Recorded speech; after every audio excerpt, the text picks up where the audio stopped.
A black attorney stood outside the courthouse, ready to celebrate a hard-fought legal victory that would save hundreds of families from being displaced.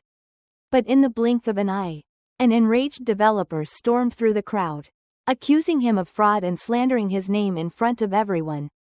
Just 6 minutes later, the attorney revealed a single piece of evidence that not only silenced the accuser but set off a chain of events no one could have imagined. What happened next changed the fight for justice forever. Stay with me. This is a story you won't want to miss.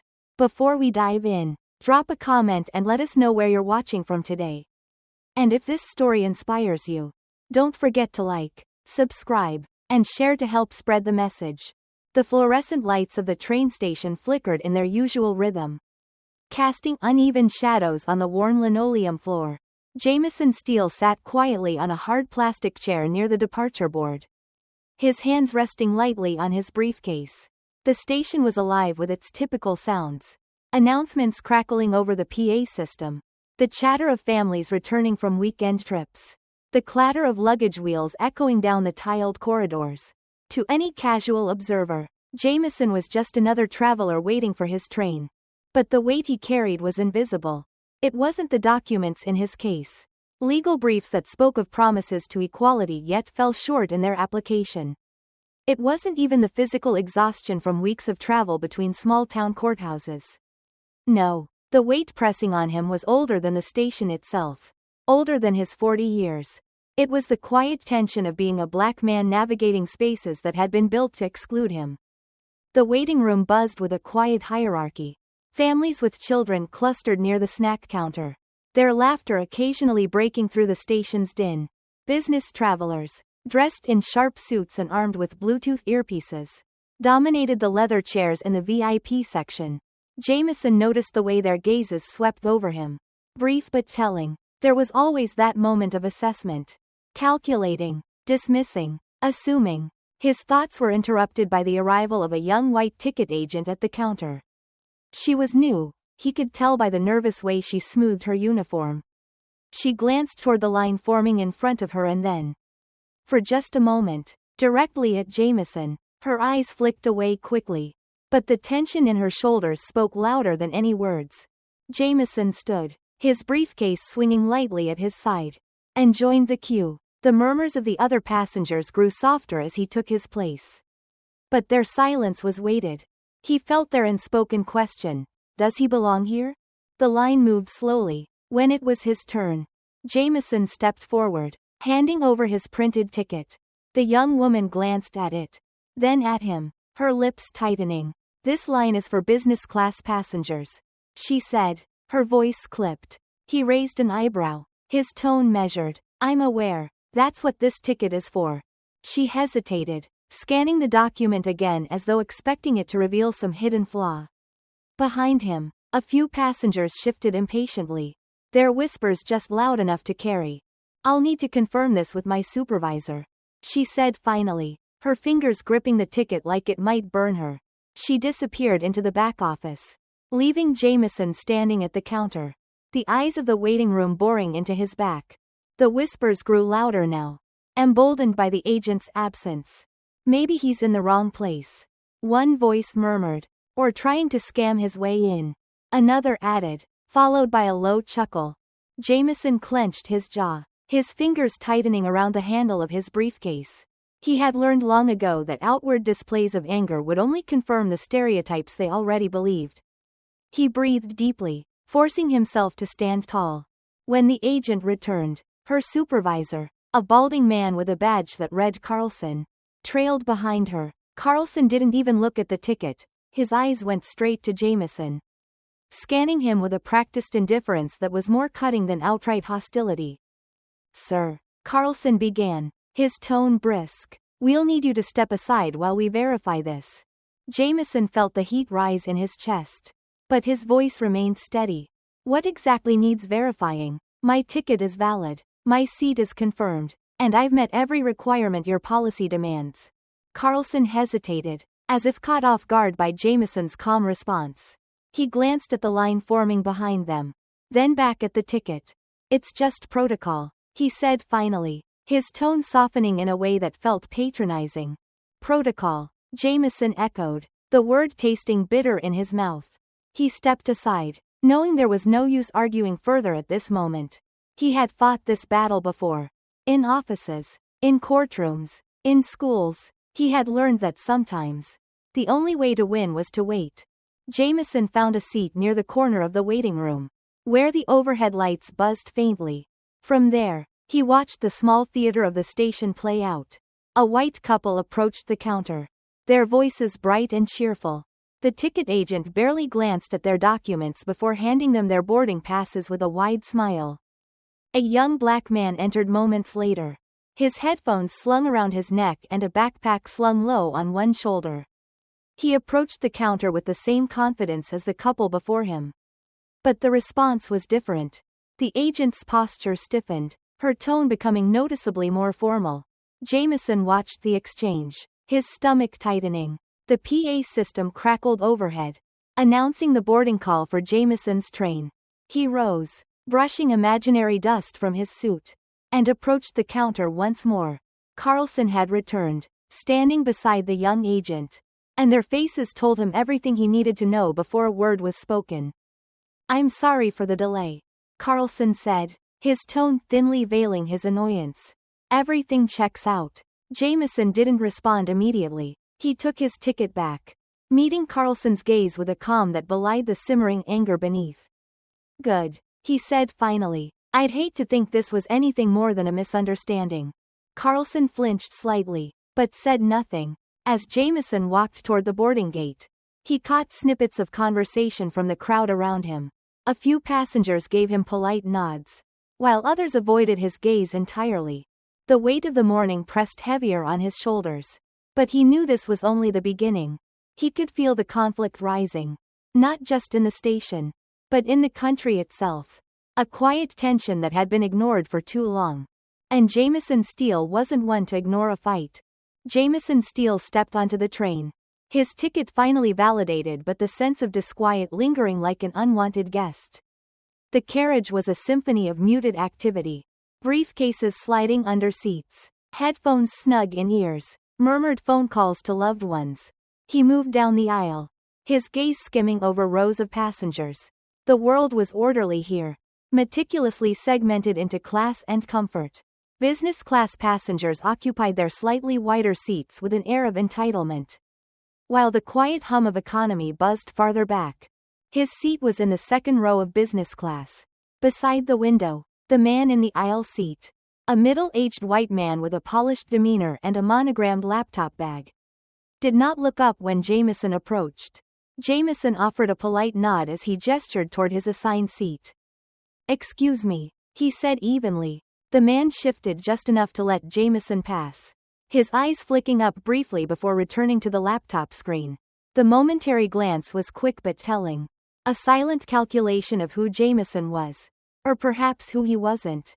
As the train lurched forward, Jameson settled in, glancing out the window as the platform began to slip away.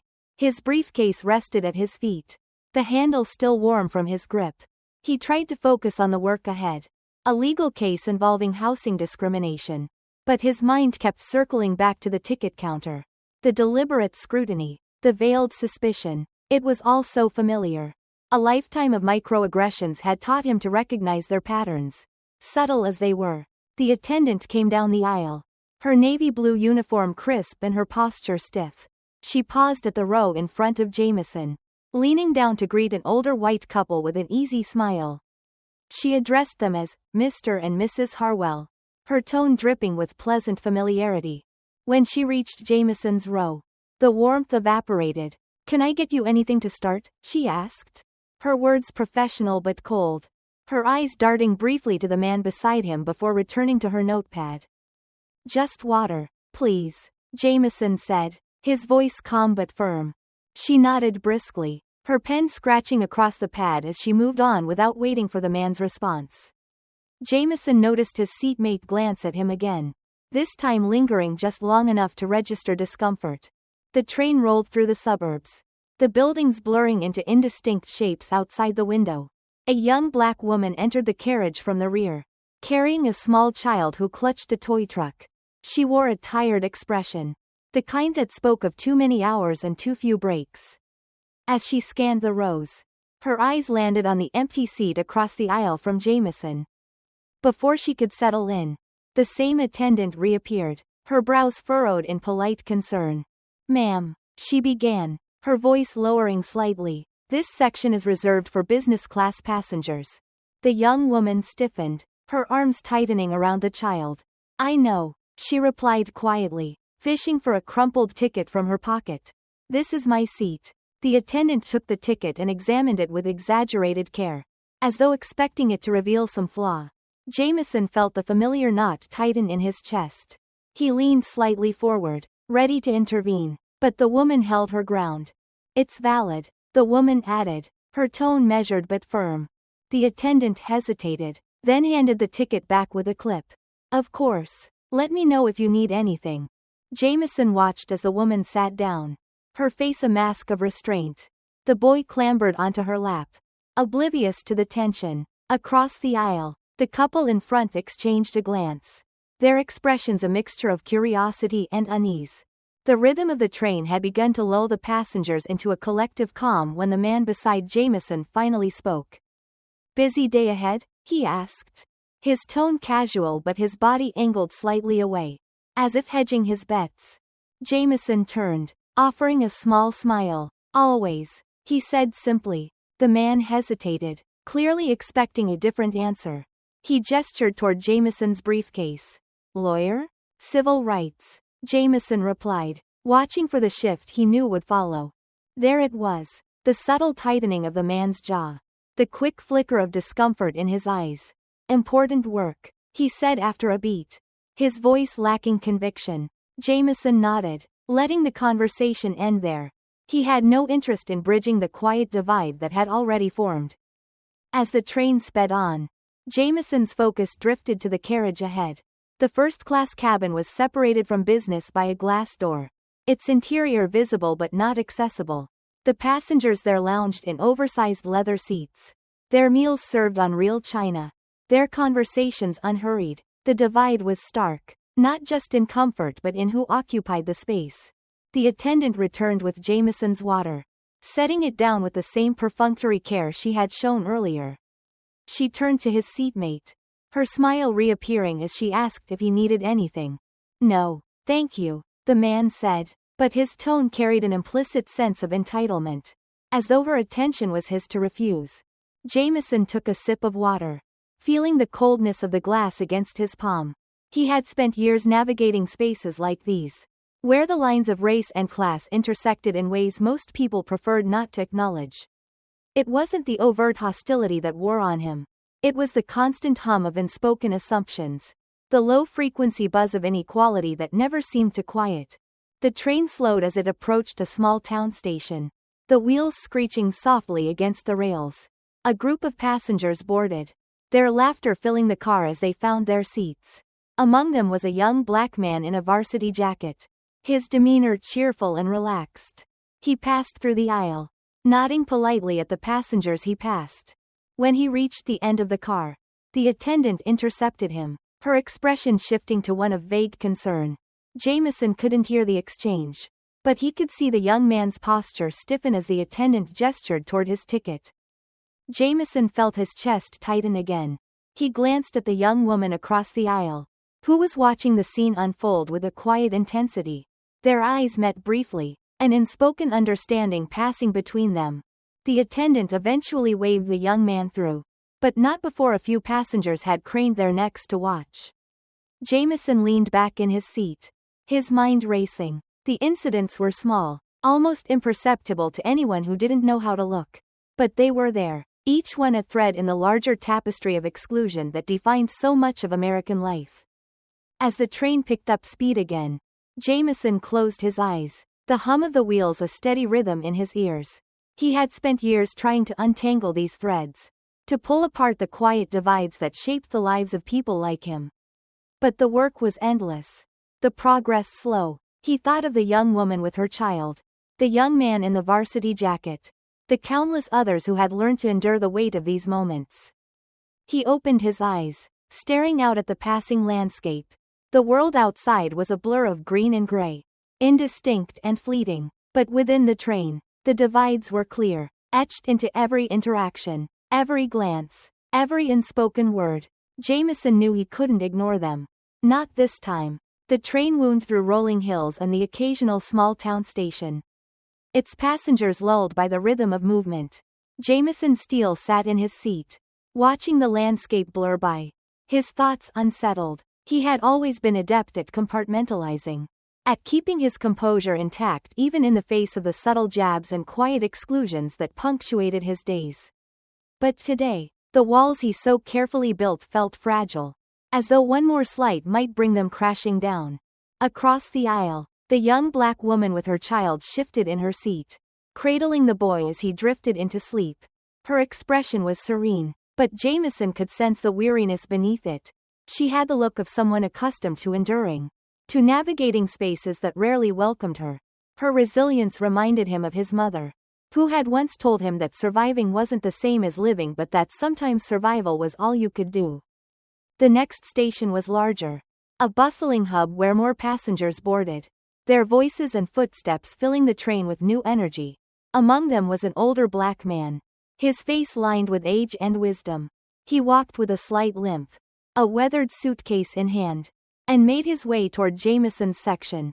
The attendant reappeared, her posture straightening as she intercepted the man near the business class entrance. "Excuse me, sir," she said, her tone polite but firm. "This section is reserved for business class passengers. Do you have your ticket?" The man stopped, his expression calm but tinged with something heavier. He reached into his coat pocket and produced a ticket, holding it out for her to see. She examined it closely, her lips pressing into a thin line. "This seems to be in order," she said finally, stepping aside. "Your seat is in row 3. Jameson watched as the man walked past, his limp more pronounced now. The passengers around them barely acknowledged the interaction, their gazes fixed on their phones or books. But Jameson saw it all. The way the attendant's voice had tightened, the subtle pause before she allowed him through. It was a small moment, but it spoke volumes. The older man sat a row ahead of Jameson, settling into his seat with a quiet dignity. Jameson noticed the slight nod he gave to the white couple across the aisle, a gesture that went unreturned. The man leaned back, adjusting his hat as though preparing for a long journey. Moments later, the attendant returned, her expression unreadable. She bent down to speak with him, her voice low but audible enough for Jameson to hear. "Sir, I just need to verify your ticket again," she said. "It's standard procedure." The man's brow furrowed, but he reached into his pocket and handed over the ticket once more. She examined it, her fingers lingering on the paper as though searching for a flaw. "It's all in order," she said after a moment, returning the ticket with a curt nod. "Thank you for your patience." The man said nothing, but as the attendant walked away, Jameson saw him adjust his posture, sitting a little straighter, as though refusing to let the encounter diminish him. The tension in the carriage was palpable now, an unspoken weight that seemed to press down on everyone. Jameson glanced around, noting how the other passengers avoided eye contact, their focus trained on anything but the older man. Even the young woman across the aisle seemed reluctant to look his way, though Jameson could see the frustration in her clenched jaw. The man beside Jameson shifted in his seat, clearing his throat. "She's just doing her job," he muttered, more to himself than to Jameson. Jameson turned to him, his expression neutral. "Is that what you think?" he asked, his voice calm. The man hesitated, then shrugged. "Well, I mean, it's protocol, right? You wouldn't want someone in the wrong seat." Jameson held his gaze for a moment, then looked away. Funny how protocol always seems to apply to certain people more than others. The man opened his mouth to respond but seemed to think better of it. He returned to his laptop, his fingers tapping the keys with renewed urgency. As the train continued, the unspoken divisions within the carriage became more pronounced. The young woman across the aisle shifted uncomfortably as her son began to stir, his small voice breaking the silence. "Are we there yet?" he asked, rubbing his eyes. "Not yet, baby," she replied, her voice soft but tinged with weariness. The older man turned slightly, offering a small smile. "You must be a good traveler." he said to the boy. I could never sit still when I was your age. The boy giggled, and the woman offered a polite smile in return. But before the exchange could go further, the attendant appeared again, her eyes narrowing as she surveyed the scene. Is everything all right here? She asked, her tone laced with suspicion. Jameson felt a surge of anger rise in his chest. Everything's fine, he said before the woman could respond. His voice was steady but firm, cutting through the air like a blade. The attendant looked at him, her eyes widening slightly before she nodded and walked away. The young woman mouthed a silent, "Thank you," and Jameson gave her a small nod in return. By the time the train reached its final destination, the atmosphere in the carriage was taut with unspoken tension. The older man rose from his seat, wincing slightly as he adjusted his suitcase. Jameson stood as well, stepping into the aisle to let him pass. "Thank you," the man said, his voice low but warm. Jameson nodded. Safe travels. As they exited the train, Jameson found himself walking beside the young woman and her son. The boy held his mother's hand tightly, his toy truck clutched in his free hand. The older man was just ahead of them, his limp more noticeable now as he navigated the crowded platform. Jameson watched as the man disappeared into the throng, his presence swallowed by the city's relentless pace. He thought of the interactions on the train, each one a thread in the larger fabric of inequality that stretched across their lives. The young woman glanced at Jameson, her expression a mixture of gratitude and determination. "Thank you for speaking up," she said quietly. "Not everyone would." Jameson offered her a faint smile. "Sometimes silence feels like complicity," he replied. She nodded, her grip on her son's hand tightening. "Maybe one day, we won't have to fight so hard just to exist." Jameson didn't respond, but her words lingered as he walked away, the weight of the day settling over him. He knew the fight was far from over, but he also knew that moments like these, small acts of defiance, quiet stands against injustice, were the seeds of change. And change, no matter how slow, was always worth fighting for. The train station at the city's edge was bustling with the late afternoon crowd. The air was thick with the mingling scents of hot pretzels, diesel fumes, and damp pavement. Jameson Steele stepped off the train, his briefcase in hand, his stride purposeful as he navigated the throng of commuters. He had a meeting to attend, one that would test his patience and his resolve. The stakes were higher than ever now, not just for him, but for everyone watching from the periphery of life, hoping that someone like him might tilt the scales of justice, even if only slightly. Jameson arrived at the towering glass office building that housed the city's Department of Housing and Urban Development. Inside, the fluorescent lights buzzed softly, casting a sterile glow over the rows of desks and harried officials. He was here to present a case, one involving a landlord who had systematically denied black tenants the opportunity to rent in a newly gentrified neighborhood. The hearing room was small, its walls lined with pale wood paneling and framed posters of city landscapes. A long table dominated the center, surrounded by a mix of officials, attorneys, and stakeholders. Among them sat the landlord in question, a middle-aged white man with a tailored suit and a smug expression that set Jameson's teeth on edge. "Mr. Steele," the chairwoman of the committee greeted him, her tone professional but cool. "Thank you for joining us. We'll begin shortly." Jameson nodded, his face impassive. He took his seat at the table, arranging his papers with meticulous precision. He could feel the eyes on him, the landlord's dismissive gaze, the committee members' cautious curiosity, the stenographer's neutral stare. It was a room filled with power dynamics, each glance and gesture a reminder of the unspoken hierarchies at play. As the hearing began, Jameson laid out his case with deliberate clarity. He presented evidence of the landlord's discriminatory practices, emails with coded language, rental application rejections disproportionately affecting black applicants, and testimonies from would-be tenants who had been subtly but undeniably turned away. The landlord's attorney, a slick man with a perpetual smirk, countered with practiced ease. He dismissed the evidence as circumstantial, the testimonies as anecdotal. He framed the landlord as a businessman simply following market trends, not a gatekeeper of exclusion. "This is about economics," the attorney argued, his voice smooth. not race. Jameson leaned forward, his voice cutting through the room like steel.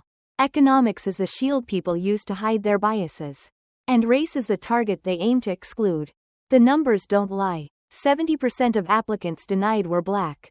70%. The room grew quiet, the weight of his words sinking in.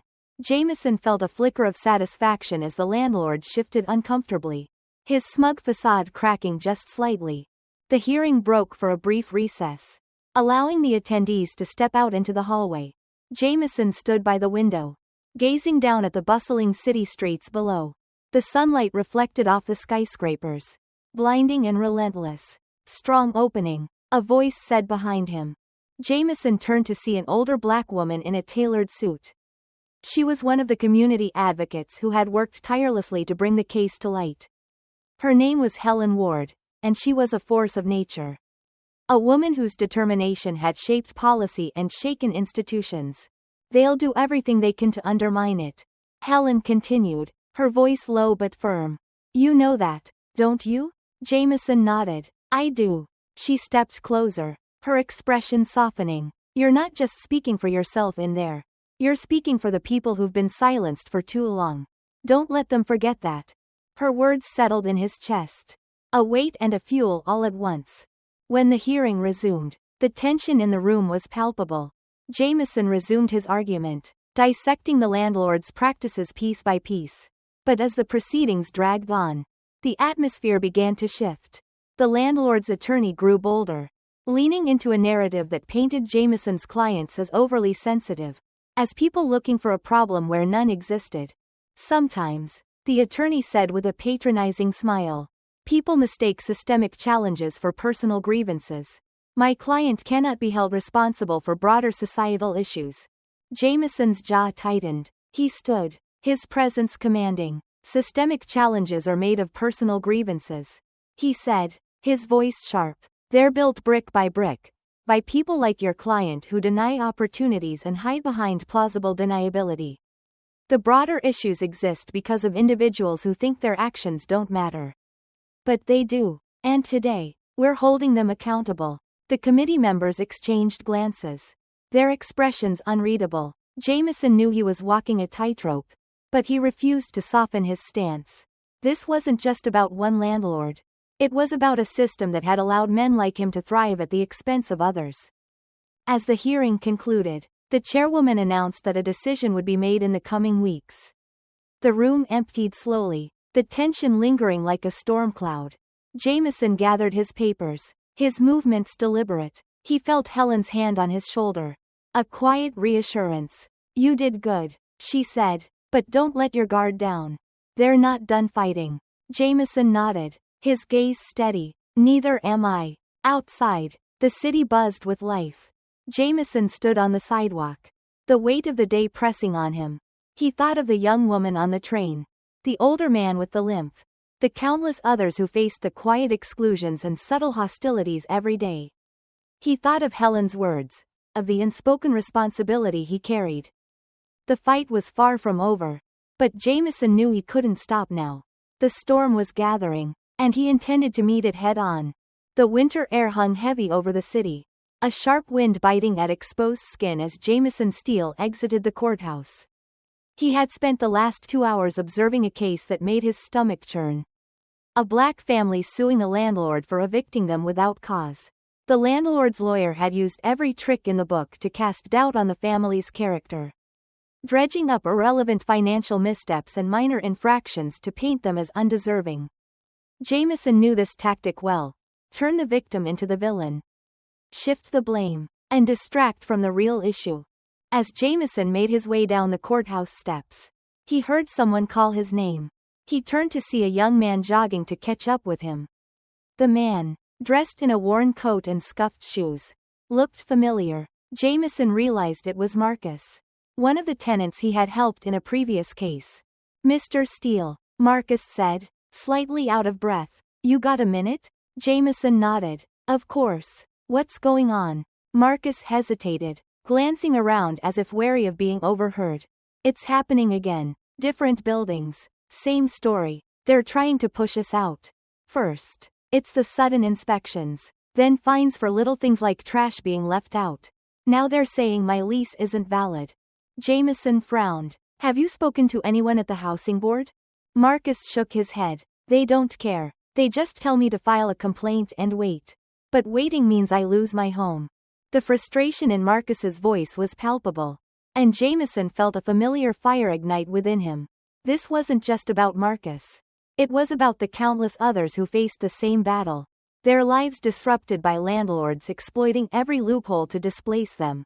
Let me look into it. Jameson said firmly. Send me everything you've got. Letters, notices, anything. Marcus nodded, relief flashing in his eyes. Thank you, Mr. Steele. I don't know what I'd do without you. Later that evening, Jameson sat at his desk, the glow of his lamp casting long shadows on the walls. He sifted through the documents Marcus had sent, his mind piecing together the pattern. The tactics were subtle but deliberate, minor violations blown out of proportion. Fees stacked until tenants couldn't pay, and vague lease language weaponized against them. He paused, leaning back in his chair. This wasn't just one landlord. It was part of a broader strategy. A quiet but ruthless push to replace longtime tenants with wealthier newcomers. Gentrification disguised as routine property management. The next morning, Jameson attended a community meeting at a local church. The room was packed, the energy tense but hopeful. People from all walks of life filled the pews. Young parents with strollers, elders leaning on canes, and middle-aged workers still wearing their uniforms. At the front, Helen Ward stood with a microphone, her voice carrying over the murmurs.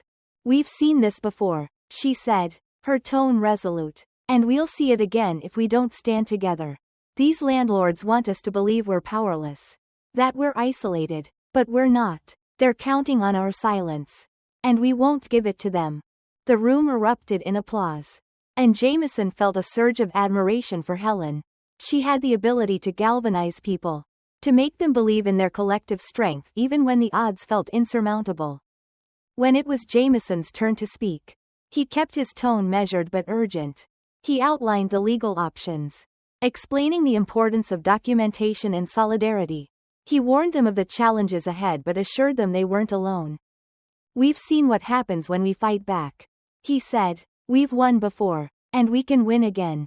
But it takes all of us. As the meeting ended, Jameson found himself surrounded by people eager to share their stories. A single mother worried about a sudden rent hike. An elderly man facing eviction after living in his apartment for decades. A young couple fighting to stay in a building that was suddenly under renovation. Each story added to the mosaic of injustice Jameson was piecing together. He saw the patterns, the calculated moves by landlords and developers who viewed these tenants as obstacles rather than neighbors. The following week, Jameson filed a complaint on behalf of Marcus and other tenants in the building. The landlord's response was swift and predictable. A counterclaim accusing the tenants of violating their leases. Jameson wasn't surprised, but he knew this would be a long battle. The court hearings were grueling. The landlord's lawyer wielded legal jargon like a shield, obfuscating the facts and twisting the narrative.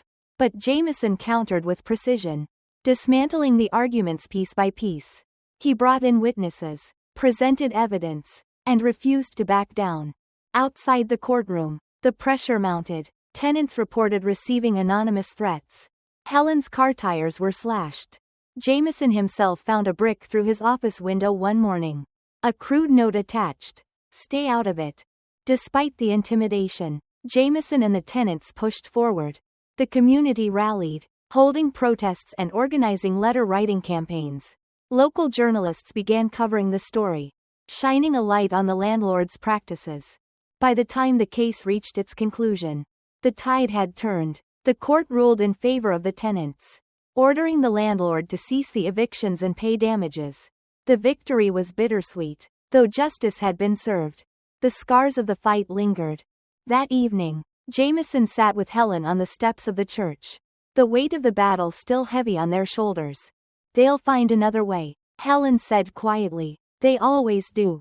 Jameson nodded. But so will we. As the city lights flickered around them, Jameson felt a quiet resolve. The fight was never ending.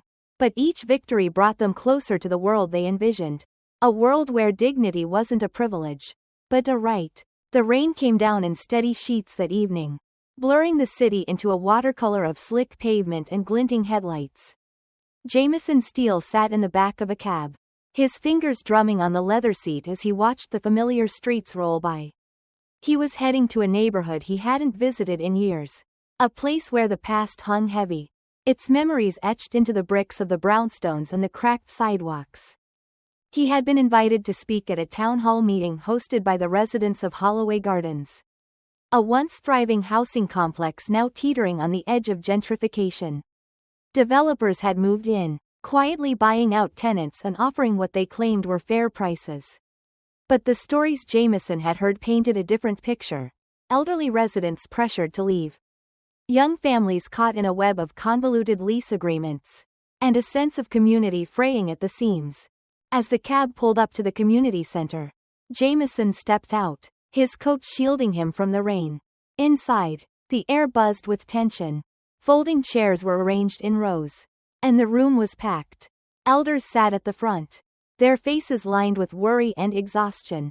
Younger attendees stood at the back, some with arms crossed, others scrolling on their phones but clearly listening.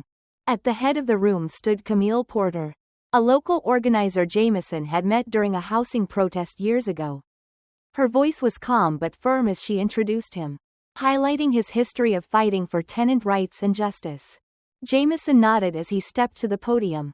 The room quieted, though the undercurrent of unease remained palpable. He began not with legal jargon, but with a story. "My grandmother lived in a place like Holloway Gardens," he said. "She used to say the walls in her building told stories.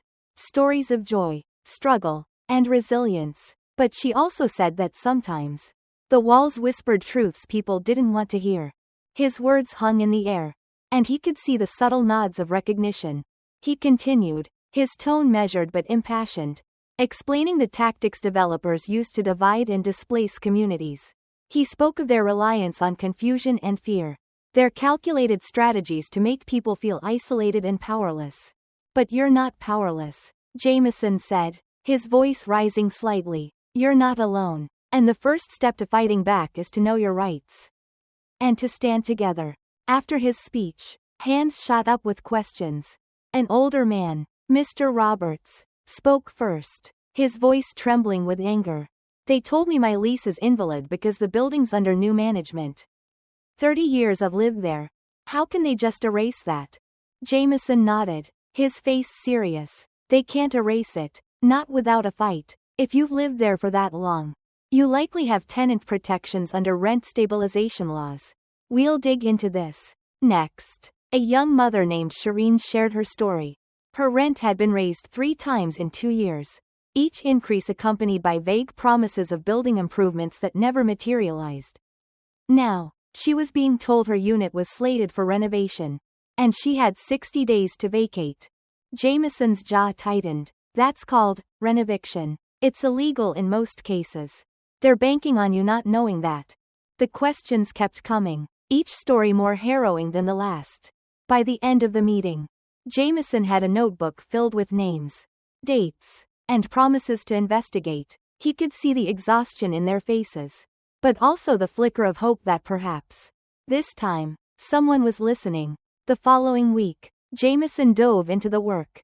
He pored over property records, lease agreements, and court filings, unraveling the tangled web the developers had woven. It became clear that this wasn't just a case of a few bad landlords. Holloway Gardens was part of a larger scheme, a calculated effort by a major development firm to transform the neighborhood into a playground for the wealthy. Jameson shared his findings at a second town hall, this time with local journalists in attendance. He laid out the evidence: falsified eviction notices, illegal rent hikes, and systematic harassment aimed at pushing residents out. The room erupted with anger and determination. As the community rallied, the developers escalated their tactics. Notices of eviction began appearing overnight, taped to doors without signatures. Residents reported mysterious inspections that left their apartments in disarray. One elderly tenant, Ms. Blanche, received a letter claiming her building was condemned and that she had 48 hours to vacate. When Jameson visited Ms. Blanche, she sat in her living room surrounded by packed boxes, her hands trembling as she held the letter. "I don't know where to go," she whispered. Jameson gently took the letter from her hands. "You're not going anywhere," he said firmly. "This letter is fake, and I'll make sure the people behind it pay." The fight reached a boiling point when Camille organized a protest outside the developer's downtown office. Hundreds showed up, holding signs that read, "Holloway Gardens stays and communities over profits." Jameson stood at the front with Camille, speaking to reporters and calling for an investigation into the developer's practices. The media coverage put pressure on city officials, who announced a temporary moratorium on evictions in Holloway Gardens. It was a small but significant victory, a moment of reprieve in a long battle. That night, Jameson sat in his office, reviewing the day's events. His phone buzzed with a text from Camille. "We're making waves. Thank you for being with us." He replied simply, "Always." As he leaned back in his chair, exhaustion washing over him, Jameson thought about the people of Holloway Gardens. Their resilience, their courage, their refusal to be erased. They were proof that even in the face of systemic injustice, communities could rise up and demand to be heard. And though the fight was far from over, Jameson knew that together, they had already changed the narrative. The courtroom was cold, not in temperature but in atmosphere. The heavy silence seemed to swallow every sound except the rhythmic tapping of a court clerk's keyboard. Jameson Steele sat at the plaintiff's table, a stack of documents neatly arranged before him. To his right, Camille Porter and two residents of Holloway Gardens sat, their faces etched with a mix of hope and exhaustion. Across the aisle, the developer's legal team exuded quiet arrogance, their tailored suits a stark contrast to the humble clothing of the tenants. This wasn't Jameson's first courtroom battle, but it was one of the most important. The lawsuit, filed on behalf of the tenants, alleged systemic discrimination, illegal eviction practices, and intentional destabilization of rent-controlled units. The case had drawn public attention, not just because of its scope but because it exposed the quiet racism embedded in housing policies that disproportionately targeted Black and low-income residents. The proceedings began with opening statements. The developer's lead attorney, a silver-haired man with a polished demeanor, painted the company as benevolent, claiming their only goal was to modernize the neighborhood. His voice was smooth, his rhetoric calculated, but Jameson knew the power of his own truth. When it was his turn to speak, he stood, his presence commanding. "Your Honor," he began, "this case is not about modernization. It's about exploitation. It's about a system that has long devalued communities of color, that sees profit in displacing families who have built their lives in these homes." He paused, letting the words sink in. "The defendants will argue this is just business. But I ask you, how many times can we excuse injustice as just business before we admit it's a choice?" The day unfolded with testimony from tenants. Ms. Blanche, the elderly woman who had received the fake condemnation notice, described the fear she felt when she thought she would lose her home. Her voice trembled, but her resolve was unshaken. "I've lived in Holloway Gardens for 40 years, she said. "It's more than a building to me. It's where I raised my children, where I watched my grandbabies take their first steps. They want to take that away. Not because it's falling apart but because they think we don't belong." Jameson watched the judge's face, noting the subtle shift in her expression as Ms. Blanche spoke. He knew that stories like hers carried a weight of facts and figures alone could not. Next came Shireen, the young mother whose rent hikes had been a calculated attempt to push her out. She spoke of the constant anxiety, the sleepless nights spent wondering how she would afford to stay. Her voice grew stronger as she described the pattern she noticed. "It wasn't just me. It was all of us. The ones who looked like me, who didn't have fancy jobs or connections. They made it clear we weren't welcome." By mid-afternoon, Jameson called his final witness, a whistleblower who had worked for the development company. The man, a soft-spoken middle manager, had brought forward damning internal emails. They detailed the company's strategy to target low-yield tenants and prioritize opportunities for upward demographic shifts. The language was veiled but unmistakable. The developer's legal team objected to nearly every document presented, but the judge allowed them into evidence. The tension in the room was palpable, the developer's arrogance beginning to crack. As the day ended, Jameson returned to his office, the weight of the trial pressing down on him. He replayed the testimonies in his mind, each one a testament to resilience but also a reminder of the systemic barriers these tenants faced daily. He thought about the developer's attorneys, how they had tried to paint the residents as obstacles to progress. It was an argument Jameson had heard before, in different forms, in different places. He glanced at the clock. Nearly midnight, but he couldn't sleep. The stakes of this case felt heavier than most. It wasn't just about winning or losing in court. It was about exposing the quiet cruelty of a system that hid its racism behind contracts and policies that reduced people's lives to lines on a balance sheet. The next morning, Jameson walked into the courtroom to find it buzzing with energy.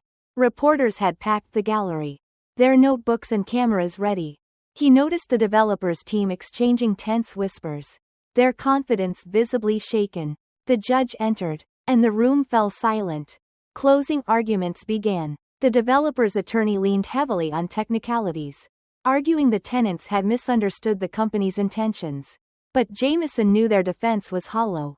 When it was his turn, he stood again, his voice steady but powerful. Your Honor, the defendants want you to believe this is just a misunderstanding. But the evidence tells a different story. It tells a story of deliberate choices. Choices to disregard laws, to ignore humanity, and to prioritize profits over people. These aren't accidents, they're actions. He turned to the judge directly. This case isn't just about Holloway Gardens. It's about whether we allow corporations to strip away communities under the guise of progress. It's about whether we hold them accountable for the harm they cause. When the trial ended that afternoon, the judge announced she would take the case under advisement and issue a ruling in 2 weeks. Outside the courthouse, a crowd of tenants and supporters cheered for Jameson and the residents. Camille hugged him tightly, her voice filled with gratitude. We couldn't have done this without you, she said. Jameson shook his head. This isn't about me. It's about all of you standing up and refusing to be silenced. In the days that followed, Jameson felt a mix of hope and unease. He had done everything he could. But he knew the fight wasn't just in the courtroom. It was in the public's willingness to demand change. In the tenants' ability to keep pushing, even when the system seemed insurmountable.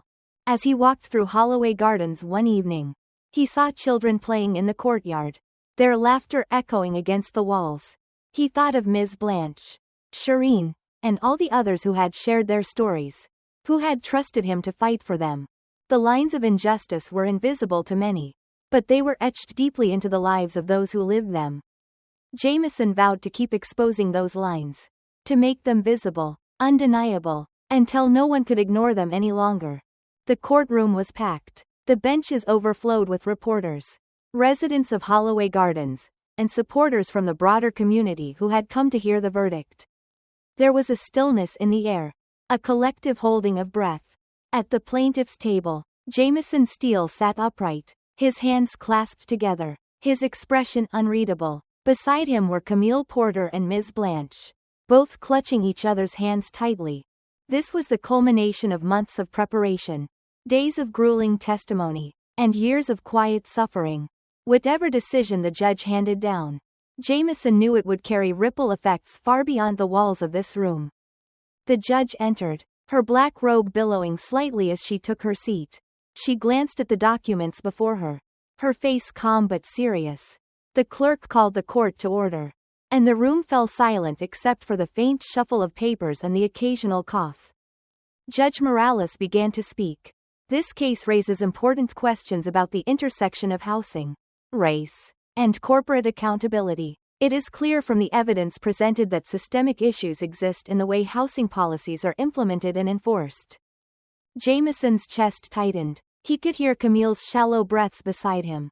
The judge continued, her voice measured. The court finds that the defendants engaged in targeted practices designed to displace certain residents, disproportionately affecting low-income tenants and tenants of color.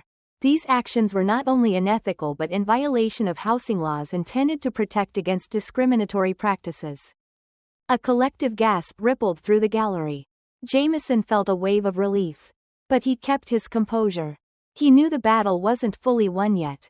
As such, the judge went on. This court orders the defendants to cease all eviction proceedings against the tenants of Holloway Gardens immediately. Furthermore, they are to provide compensation for emotional and financial damages to affected tenants. The gallery erupted into murmurs. A mix of excitement and shock. The judge raised her hand, signaling for quiet. Additionally, the court recommends that federal housing authorities investigate the broader practices of the defendant corporation. For a moment, the weight of the decision hung in the air, heavy and profound. Jameson glanced at Camille, whose face was streaked with tears. Ms. Blanche sat frozen, her mouth slightly open in disbelief. "You did it," Camille whispered to Jameson, her voice trembling. "You really did it." He shook his head. "We did it. This was all of us." Outside the courthouse, a crowd had gathered, holding signs that read, "Housing Justice Now," and "Stop Displacement." As Jameson, Camille, and the other plaintiffs emerged, a wave of cheers erupted. Reporters surged forward, microphones thrust into Jameson's face. "Mr. Steele," one called out, "how do you feel about the verdict?" Jameson raised a hand to quiet the crowd.